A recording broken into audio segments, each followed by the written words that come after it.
Shalom Bapak Ibu Saudara, apa kabarnya? Senang sekali bisa berjumpa dengan Bapak Ibu Saudara melalui program Sapaan Gembala. Nah, pada hari ini kita akan bersama merenungkan salah satu pembacaan leksionari, yaitu dari Kejadian pasal 20 ayat pertama hingga 18. Bapak Ibu Saudara bisa membaca ayat ini di tempat masing-masing. Saudara, ketika membaca perikop ini, saya teringat pada satu quote yang pernah saya baca, dan quote ini bertuliskan demikian. Tuhan mengorbankan dirinya untuk keselamatan manusia. Tapi seringkali, manusia mengorbankan orang lain untuk keselamatan dirinya. Nah, agaknya hal ini juga yang sedang dilakukan oleh Abraham dalam bacaan leksionari kita. Ketika Abraham berbohong pada Abimelek, Raja Gerar, dengan mengatakan bahwa Sarah adalah saudaranya dan bukan istrinya. Dan kenapa dia melakukan semua itu? Karena Abraham takut dibunuh. Nah, tapi di sisi lain, Abraham juga tidak sadar bahwa kebohongannya ini justru membahayakan orang lain, bahkan membahayakan istrinya sendiri, membahayakan Sarah, begitu juga membahayakan Abimelek dan kerajaannya. Sarah dan Abimelek bisa jatuh ke dalam pencobaan, yaitu dengan melakukan perzinahan. Tapi syukurlah, Tuhan tidak pernah tinggal diam. Tuhan turut campur tangan dengan mencegah Abimelek jatuh ke dalam dosa. Dia memperingatkan Abimelek melalui mimpi. Dan karena Abimelek memiliki hati yang tulus, dia pun mendengarkan peringatan Tuhan dan mengembalikan Sarah kepada Abraham. Nah, Bapak Ibu Saudara, kisah Abraham ini bisa menjadi pembelajaran buat kita semua.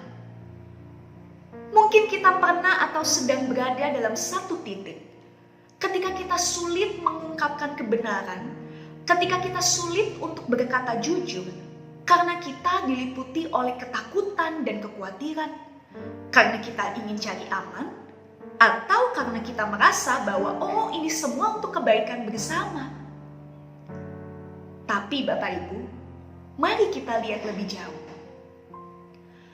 Kalau memang alasan kita berbohong adalah karena kita takut, karena kita khawatir, karena kita ingin cari aman, maka bukankah berarti kita sedang meragukan kedaulatan Allah secara penuh dalam hidup kita? Bukankah itu berarti kita sedang sangsi akan janji Tuhan yang selalu melindungi dan menyertai anak-anaknya yang hidup dalam kebenaran? Saudara, sekalipun memang ada kemungkinan bahwa kita akan menghadapi satu konsekuensi yang tidak diinginkan, yang tidak mengenakan ketika kita berkata jujur. Tapi percayalah, bahwa segala sesuatu yang bertentangan dengan firman Tuhan, mungkin awalnya bisa membawa kita pada ketenangan, kesenangan, kenikmatan. Tapi semua tentu akan berakhir pada kepahitan, penyesalan, dan juga kehancuran.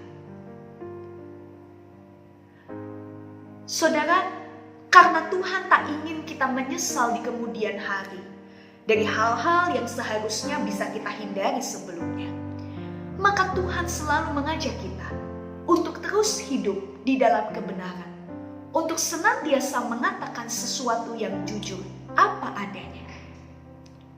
Nah, dengan demikian, biarlah kita boleh terus berkata jujur, berpegang dalam kebenaran, dan bertindak di dalam kasih. Kiranya Tuhan memberkati kita. Mari kita berdoa. Ya Tuhan, ajarlah kami untuk boleh selalu menjadi anak-anak yang berkata jujur. Meskipun seringkali kejujuran memperhadapkan kami pada konsekuensi yang tidak menyenangkan, tapi kami mau mempercayakan semuanya ke dalam tangan Tuhan. Karena kami tahu Tuhan, Engkau senantiasa hadir, berada di sisi kami. Setiap orang yang senantiasa melakukan kebenaran dan juga berani untuk mengatakan hal yang jujur. Terima kasih Tuhan, dalam nama Tuhan Yesus kami berdoa dan mengucap syukur. Amin.